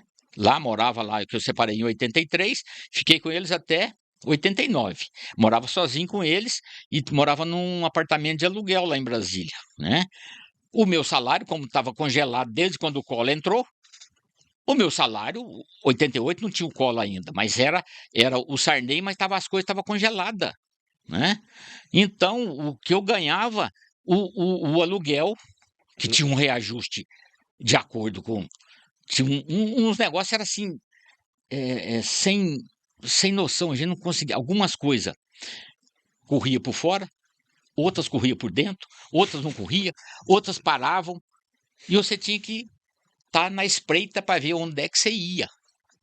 De tanta coisa que mudava de uma hora para outra, na parte da economia, na parte do teu dinheiro, na parte do over, você deixava ali. Realmente, foi um período assim de altas emoções. Nossa, eu acredito. E como que foi Altas a emoções. entrada do real? Como Bom, que foi? aí, beleza, entrou o Cruzeiro Real, Para fazer aquela transição, né? substituindo O o Cruzeiro. Cruzeiro na base de 1.000, né, de novo, Chama mais 1.000. chama mais 1.000. Beleza. Corta 3 zero aí, Quando amigão. entrou, Tá muito na quando carteira, entrou o tira 3. Cruzeiro Real, né, o presidente era o Itamar Franco, o ministro da Fazenda era o Fernando Henrique, e o presidente do Banco Central foi acho que era o Gustavo Franco, o Gustavo Loyola, não me se recorda. situa aquele negócio tudo, mas o Itamar Franco chamou uma equipe de economistas de alto peso, que é o Gustavo Franco, o Pércio Arida, o Baixa, o Pedro Malan, né, e outros. E eu creio que na conversa de pé de orelha do Mineiro para essa turma toda, chegou e falou assim: ó, eu quero que vocês trabalhem nesse negócio direitinho, não vai me dividir esse trem por 1.000 não, porque nós já vimos que não dá certo. Não, eu tô falando assim, mais ou menos, né, só para descontrair, né?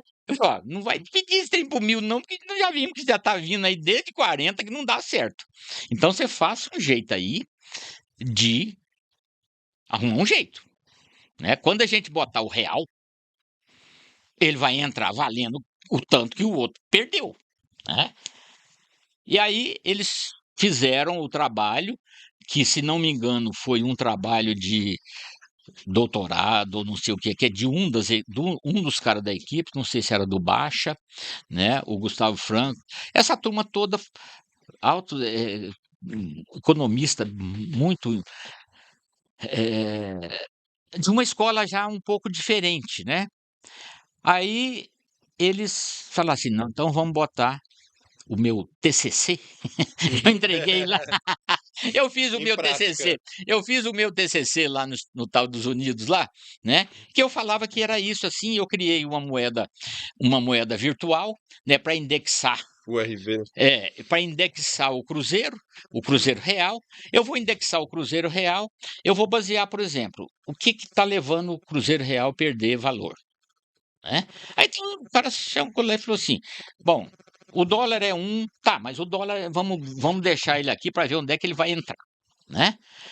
Aí pega assim, bom, o INPC, o IPCR, o não sei o que, aqueles índices, aquela quantidade de sopa de letrinha que os índices, nós temos mais de 10 índices de controle e medição de inflação, né? Aí conseguiram escolher um daqueles ali, né? Que eu não, tranquilamente, não vou lembrar quais foram. Então a gente vai calcular quanto que o Cruzeiro Real está desvalorizando por dia.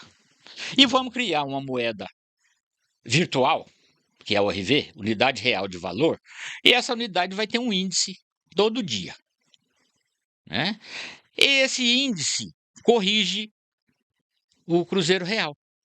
Então começou, se você pegar a tabela da ORV, ela na realidade ela começou em março de 94.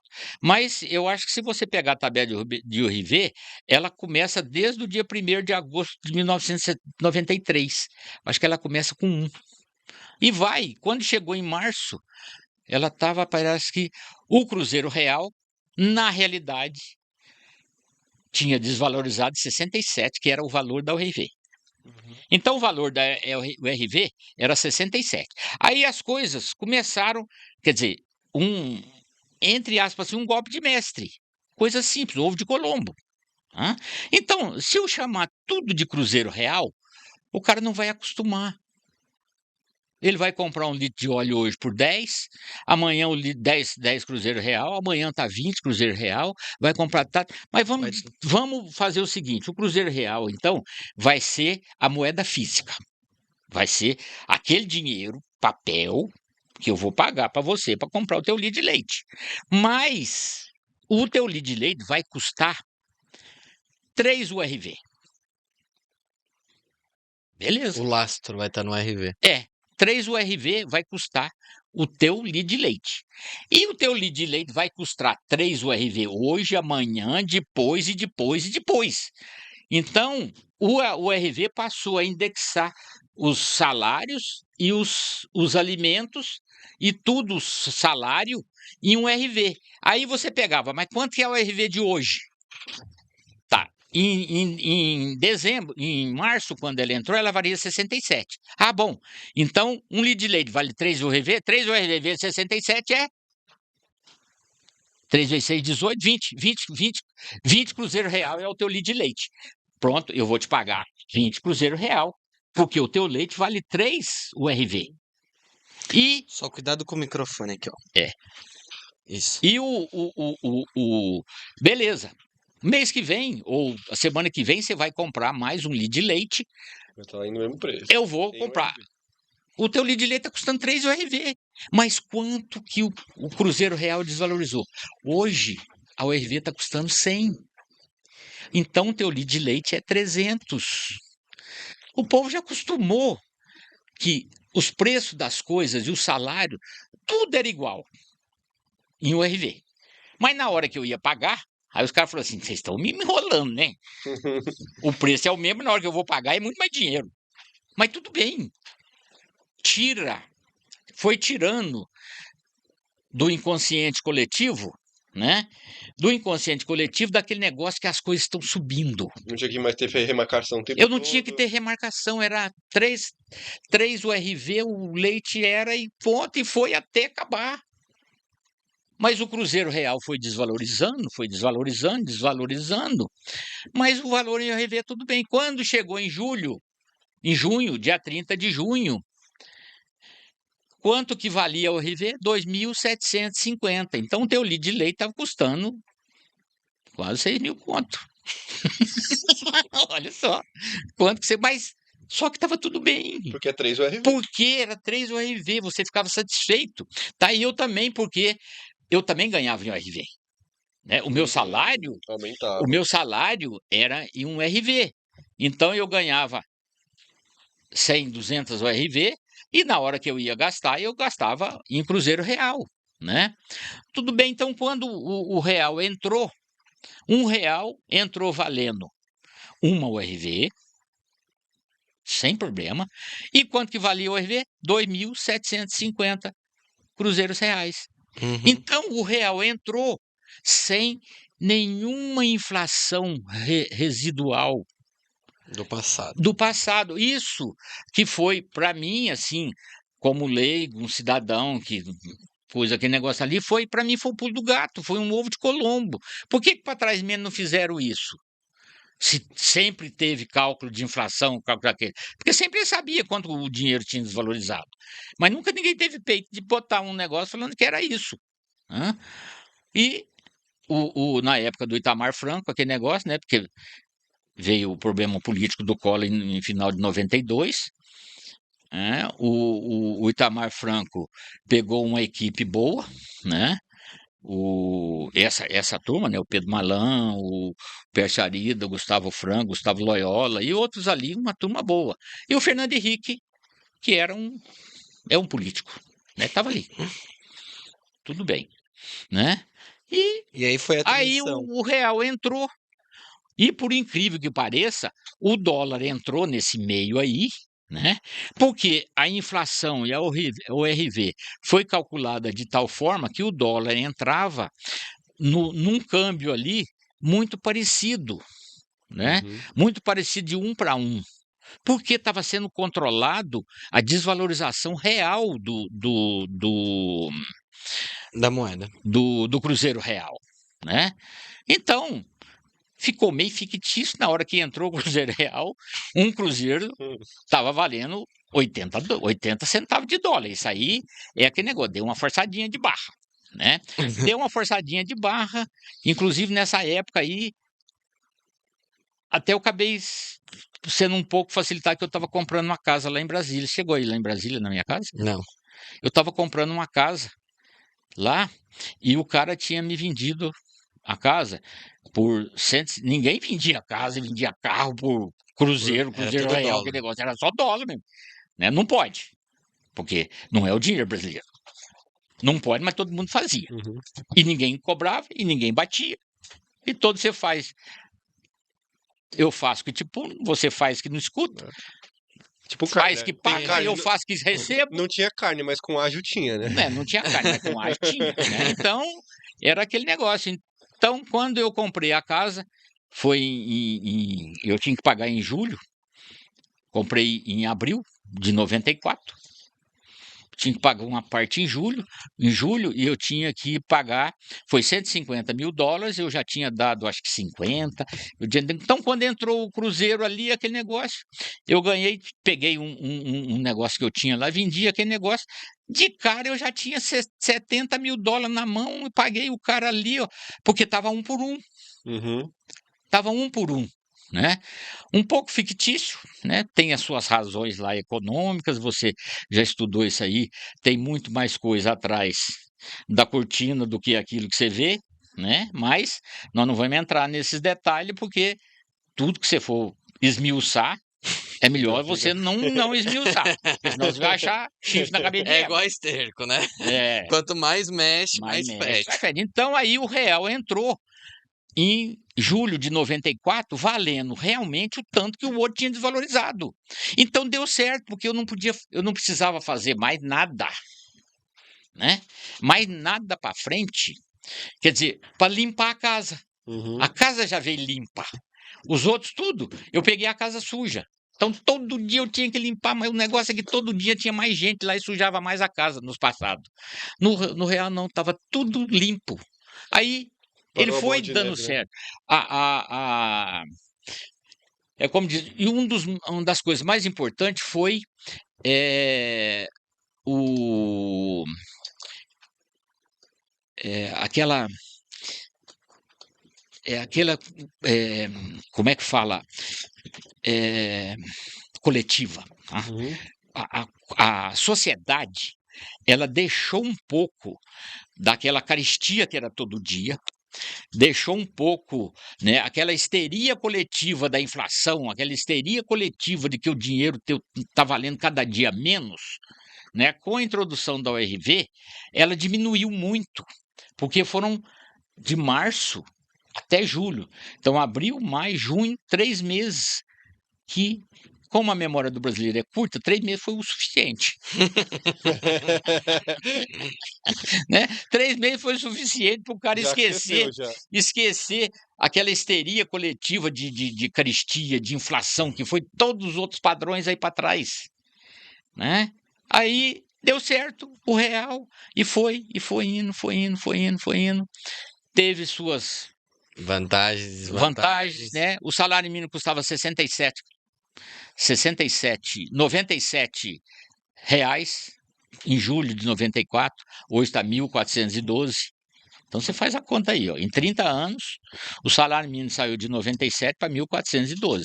Então teve uma encrenca forte aí, em 30 anos. É. Tá, mas só que aquela coisa que faz a economia desandar, nós perdemos ela, né? Dos outros planos para trás. Porque aquela histeria de tá tudo perdendo valor, tá tudo caindo. Então, você já entra derrotado. Agora não, a coisa tá, o nosso dinheiro está sendo desvalorizado, mas mesmo assim, mesmo assim, Eu não vou falar que eu não tenho esse sentimento. mesmo assim, né? O dólar hoje bateu 6,7, né? É, O euro foi 6,40, né? Então, quer dizer, tá difícil ver o Mickey, hein? 6 e 6 agora. tá. Tá difícil ver Quer o dizer, Mickey, hein? Isso aí é para brasileirada tudo ficar aqui, não precisar ir para a Europa, nem Deixar o para os dinheiro Estados É Unidos. aqui, né? estratégia. Deixa o dinheiro aqui, como dinheiro social aqui, que nós nunca nem chegamos a falar nele. Já Passou. Já tem Oh, 1 hora, meu filho. 1h20. 1h20. 1h20. O papo tá bom demais, Conta um cara. minuto. Você é Sim, incrível, mas Paulo. aí nós chegamos no real, aquele negócio tudo, você acha que isso aqui agora... A gente vai dar uma introdução rápida do livro, mas eu quero te fazer uma última pergunta. Você que já foi um cara que já viu tudo. Você acha que agora que o dólar bateu 6 por 1, né? Em relação o real em relação ao dólar. Você acha que o real ele tá no caminho do precipício? Não. Não está no caminho do precipício, não. Tá? Mas particularmente, o que eu acho é que nós estamos vivendo uma instabilidade política e uma instabilidade, e essa instabilidade política, ela acarreta numa instabilidade que pode acarretar uma instabilidade econômica. Então, isso que é perigoso. E está nos moldes, até então, eu creio que o Banco Central, tendo a direção do Banco Central permanecido a mesma dentro dos moldes de controlar a inflação, dentro disso que o nosso presidente lá, o Campos Neto, fez, tudo bem. Ele tem a razão dele, eu não estou no meio dele, trabalho no Banco Central, mas não é especificamente nessa área. Então, nessa área, eu considero como qualquer outro brasileiro, mas eu creio que ele está seguindo, né, A regra do jogo. política, a regra de não deixar essa coisa desandar.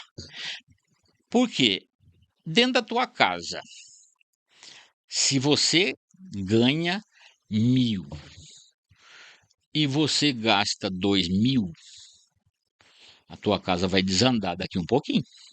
Tá?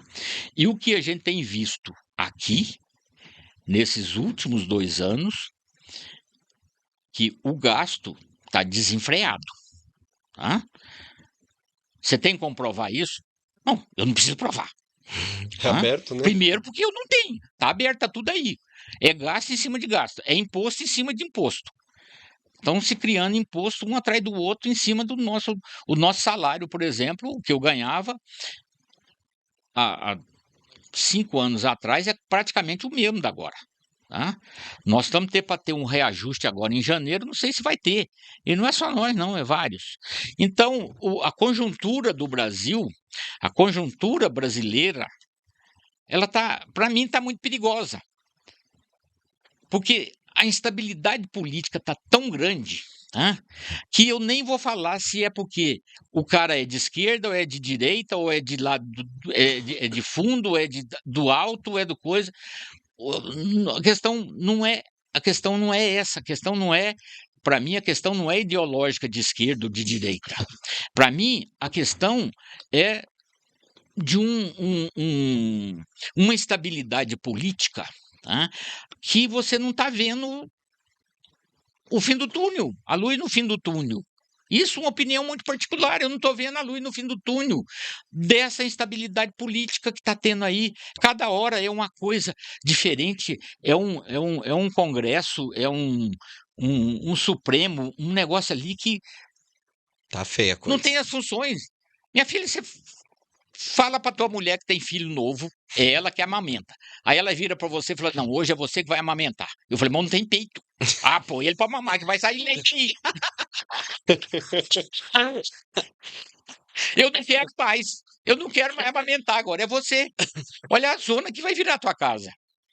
E estou fazendo analogia com o que está acontecendo no Brasil. Tá? A coisa, o fulano de tal tem que fazer isso, ele não faz. O outro tem que fazer aquilo, ele não faz. O outro tem que fazer aquilo, ele não faz. O outro tem que fazer, não faz. Gente, a carruagem não anda.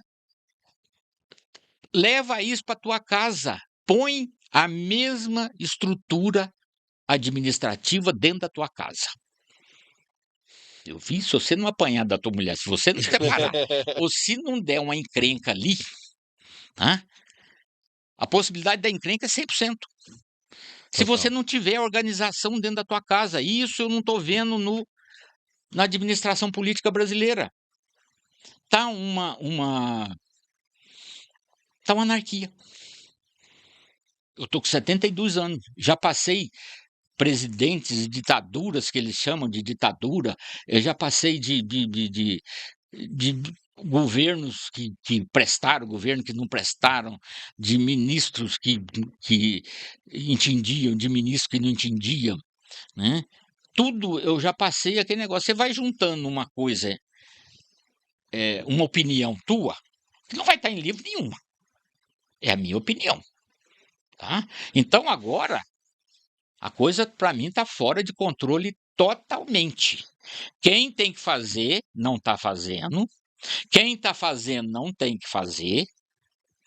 E nós estamos ali, no meio, que nem chiclete na boca de banguela. Né? Tá indo para lá e para cá e ele não consegue morder aquele trem e o doce já foi embora.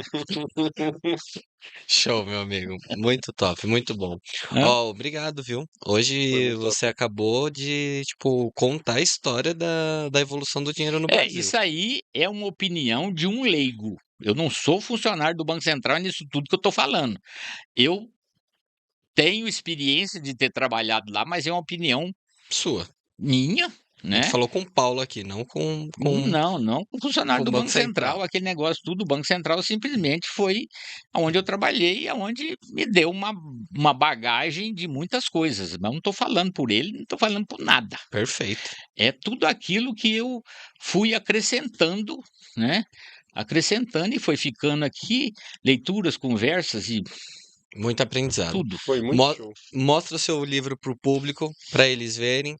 Dá uma breve descrição e Bom, top demais. esse livro aqui, eu editei em cima de uma exposição que nós fizemos num congresso internacional de numismática, colecionismo, filatelia e todo tipo de colecionismo em 2017, que chamou Colecione 2017, que é um congresso internacional que tinha 170 países expondo e falando.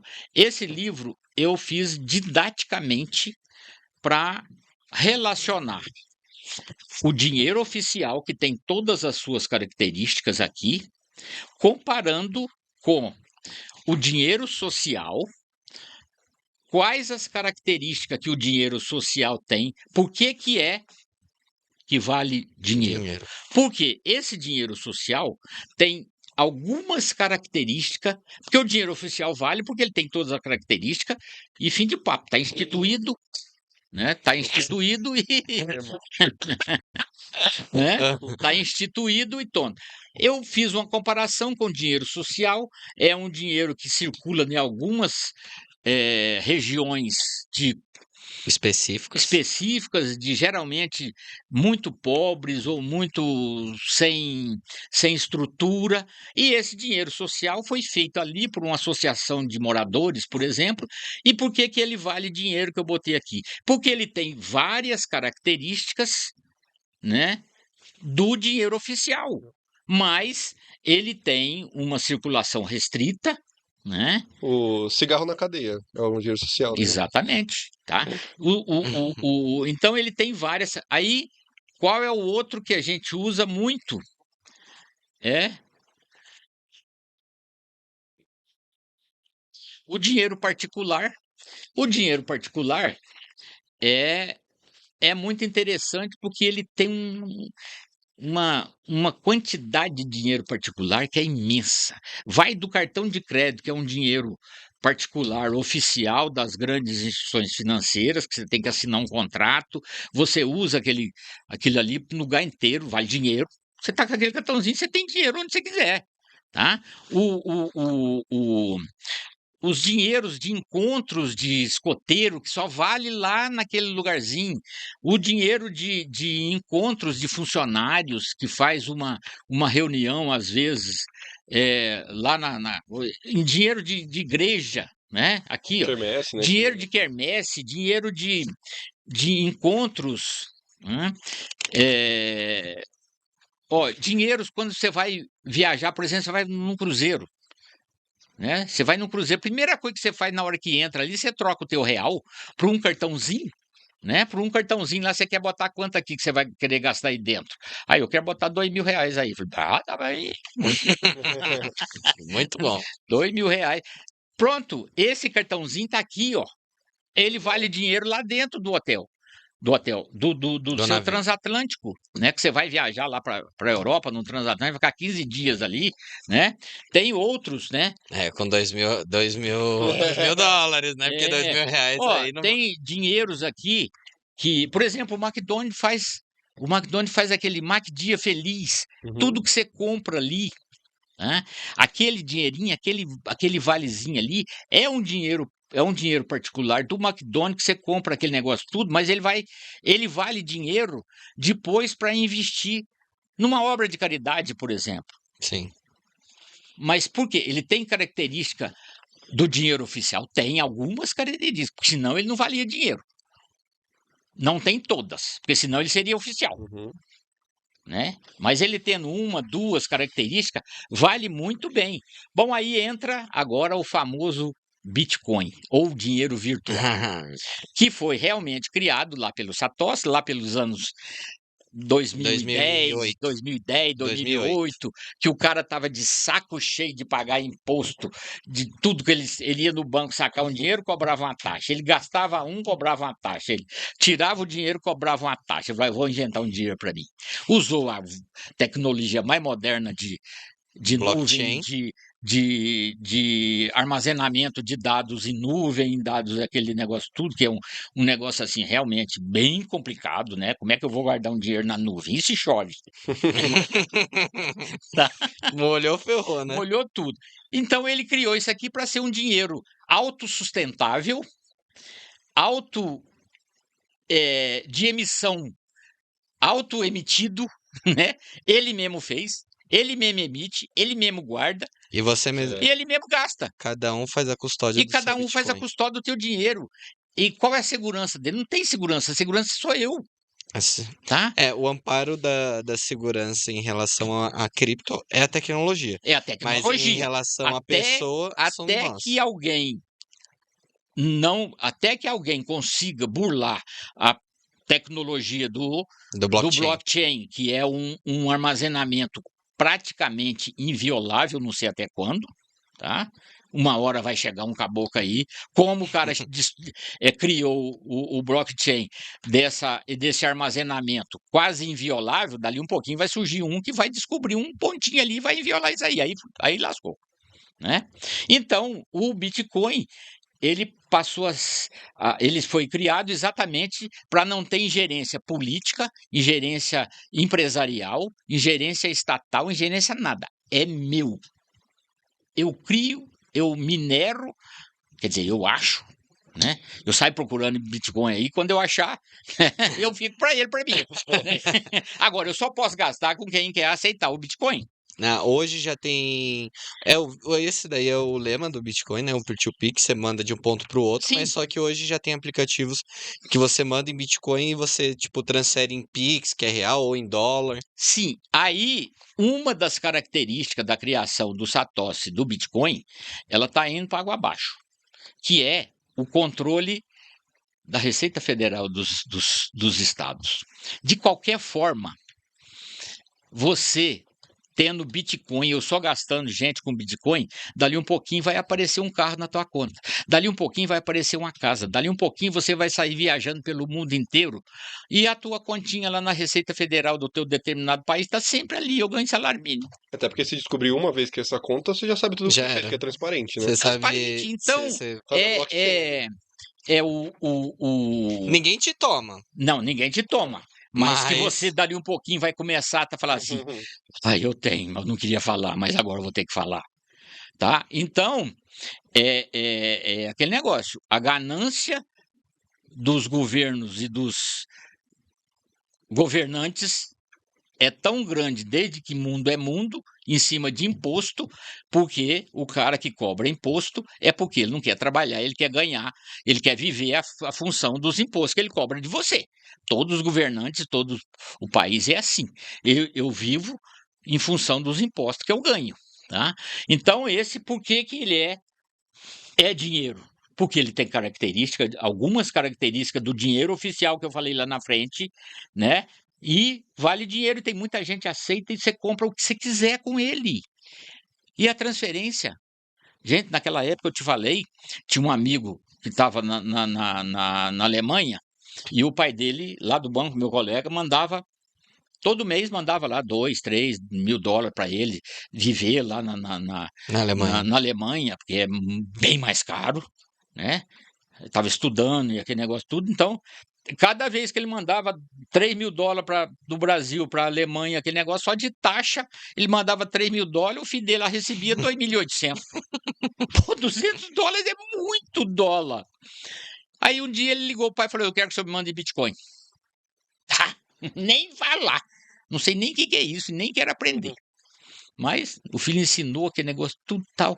Ele entrou numa corretora, se não me engano foi a MB, o mercado Bitcoin, e comprou lá tudo instruído. O senhor me compra ali tantos de Bitcoin e vai me passar com a chave assim, assim, assim, assim. Tá, comprou 3 mil dólares, passou 3 mil dólares para ele em Bitcoin, que ele resolveu lá. Quando foi pagar as taxas, meu filho, não deu 50 reais de taxa. Que diferença, hein? Quer dizer, é mínima 20 a vezes taxa. menos. É 0, quer dizer, É que a taxa do Bitcoin da transferências é em tamanho de arquivo, né? Então, é um negócio muito pequeno. Tanto que a moeda divisionária do Bitcoin é 1/8, né? É 1 a menos 8, né? 7. Não, é 21 Satoshi. bilhões. 21 ela bilhões. chega até 8, mas só que quando vai chegando próximo, ele vai aumentando as Sim, casas. os 21 bilhões de Bitcoin que ele criou, creio que não foi emitido ainda. Não, tá com 19. Só em 2100 Não, Então ainda tem muito isso mesmo, Bitcoin tá pra com gente 19. minerar e achar aí. Até 2140. Não vai chegar nunca. Porque a cada 4 anos se corta pela metade a quantidade de bitcoins minerados. Sim, porque vai ficando cada vez Que é o mais halving. complicado. É isso que vai colocar na escassez. Vai ficar cada vez mais complicado. E agora E vai ter esse ano ano aí que teve, não foi vai. esse ano o A halving, né? pessoa não vai conseguir minerar nenhuma. E lá no Paraguai, aquela fazenda? Tá metendo bronca. O Que pessoal tá ali é ganhando dinheiro. maravilha porque tá do lado da Itaipu. né? Tá? Então, é o quarto dinheiro que eu falo aqui no meu livro, que vale dinheiro porque tem algumas características do dinheiro oficial e é aceito no mundo inteiro. Tá? Tem muitos países aí que estão dando cacetada em quem tem Bitcoin, a Receita Federal está maluquinha em cima de quem tem, né? E está todo mundo usando. Mas né? é um dinheiro, né? Mas é um dinheiro. Mas é dinheiro. Depois o outro é os vales. Vale dinheiro. É dinheiro. Quer dizer, você vai em qualquer lugar daí, o cara não tem troco, ainda mais ainda agora com o Pix, que a quantidade de dinheiro em circulação está diminuindo. Hoje mesmo eu paguei o metrô, aquele negócio tudo ali, né? O cara não tinha dinheiro, não tinha troco. Hã? Aí eu tive que deixar lá uns trocados lá com ele, lá, porque ele não tem, aquele negócio tudo bem. Né? Aí, se fosse, ele poderia me dar um vale. Ele poderia pegar um papelzinho assim, vale 50 centavos no metrô. Ixi, aí não ia dar Corinthians. certo, aí era fraude em cima de fraude. Daí não dá. É bom que todo mundo com vale. Então, aí o cara vale. Eu tenho uns vales aqui que é de um quiosque, não, de um food truck, daqueles Uhum. de cachorro quente, que ele fez uns valezinhos assim, ó, com a logo do carrinho dele, de cachorro quente, fez a logo, fez bonitinho, vale 50 centavos, R$1, R$2, né? 1,50, fez vários, né? E assinou atrás e botou uns negócios ali, uns itens de segurança ali, né? Nada que não seja falsificável, mas No diminui. Brasil é bom ter cuidado, né? Né? Então, o cara que pagava ali, ele não tinha troco, ele dava um vale daquele. Fazia o cara voltar para comprar no boteco dele, né? E foi uma coisa interessante que inclusive, eu tenho Que ele nem aqui. junte aqueles carimbos, junte 10 carimbos e aí Junte você... 10 carimbos, um outro, posto de gasolina, né? Aqueles almoços que você pega o cartãozinho lá, fidelidade, você come 10 vezes aqui que você ganha o último. Isso aí. Vale dinheiro, depois de 10. Hã? Gasolina, tem posto de gasolina lá em quase todo lugar tem. Cashback, né? Abasteça aqui, Cashback. abasteça aqui até 50 litros, que você ganha um cupomzinho de R$5 que vale no próximo abastecimento. Vale dinheiro. Aquele negócio que você está passando ali no centro de São Paulo, lá na Praça da República, os caboclos entregando umas notinhas assim, né? Compre um óculos lá na ótica do Santo Expedito, aquele negócio, entrega esse papelzinho que você tem 20% de desconto no óculos. Vale dinheiro. Tudo são vales. Legal. Por que vale dinheiro? Porque tem algumas características do dinheiro oficial e que o povo aceita como dinheiro. Só isso. Então, isso aqui é um livro didático, né? Tá, ele é iconográfico, tem bastante figura, mas gente que tem preguiça de ler, ele é uma maravilha. Em meia hora o caboclo passa. E, meu amigo, onde que as pessoas encontram seu livro? Tá no e-commerce. Perfeito. Eu não sei como é que é isso. Mas, ó, joga no Google, é dinheiro que você vai encontrar. É dinheiro, Paulo tá? Amauri. Ó, tá até parecido comigo. Tá? E é bom o livro, sabe? Eu Tenho recomendo. dúvidas. Muito legal, foi muito show, acho que o papo. Hã? Acho que se deixasse, a gente ia Nossa, conversar eu falaria aqui mais, eu fazia nesse mais, papo faria mais aqui. um podcast. Dá pra fazer mais um só sobre Bitcoin, dá pra fazer. Eu já ia Nossa. perguntar sobre o Dex, aí eu falei, não, Nossa. se eu entrar nessa daí, Eu, minhas O Drex perguntas tá aqui quase, deixou. hein? O Drex tá quase. Então, tinha muito assunto, mas foi muito legal, foi muito bom te trazer você aqui, bater esse papo, acho que foi muito aprendizado. Essa história aí do dinheiro, acho que com certeza o público vai adorar. E, gente, bem. deixa o comentário de vocês, o que vocês acharam, o que foi o ponto dessa conversa riquíssima aí que mais chamou a atenção de vocês, junto com o Paulo aqui. E não esqueça de se inscrever no nosso canal. E é isso, valeu, rapaziada. Uma dúvida antes. Aonde que as pessoas te encontram boa. na internet, Paulo? Pois é, só não sei. Você tá com Instagram? Não, não tenho. Não acha. Não Acha acha. no podcast. não- Acha no aqui podcast. e compra o livro. Acha aqui, compra o livro, pode mandar e-mail, né? Qual que é seu e-mail? É pauloamauri@gmail.com. Aí, Paulo Amauri com I, tudo juntinho, tudo minúsculo, tudo petitico. As letrinhas petitica ali, Paulo Amauri com I, @gmail.com. Pode mandar e-mail, que eu tenho costume de ver e-mail, porque hoje em dia quase ninguém tem. É. Tá? Show. Mas eu tenho costume. Perfeito, meu amigo. Muito obrigado. Pedro, obrigado a Papo você. sensacional. Obrigado, Paulo. Tamo Obrigado junto. a você, Caio. Valeu, gente. Até a Tamo junto. próxima. Valeu!